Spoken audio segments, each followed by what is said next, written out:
继续倒来看咱国内这屏东县呢，即马是当咧种植第一期的稻仔，也毋过有部分这种植的基区呢，拢无洗清气道来使用啊，所以规条路是拢土埋甲土沙。环保局最近是加强稽查，提醒若准无洗清气道上路，安尼就上当是会罚到6000块。铁链车驶伫路中，哪行土哪落，大路顶拢土沙。屏东县正当种植翻田的时间，种植机具接伫路面出入。毋过，袂少铁链车作业了后，然后有大量的土沙无清洗，就直接驶上路，造成路顶垃圾拥挤，毋但影响环境，嘛有可能互用路人触倒，发生交通事故。环保局已经伫万丹新塘抓到超过100件，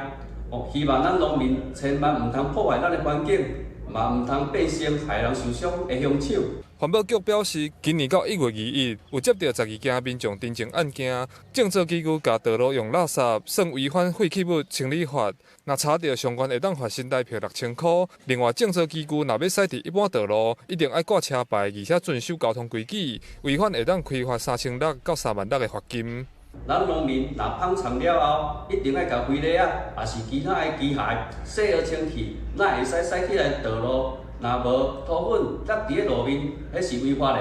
上济会罚6000块。目前屏东县算是第一期稻仔种植时节，这几年环保局有安排向农民和种植业者相关单位宣导，佮实际示范清洗的流程，希望农民伫追求作业效率的同时，嘛会使守护环境。记者柯炳哲，屏东报道。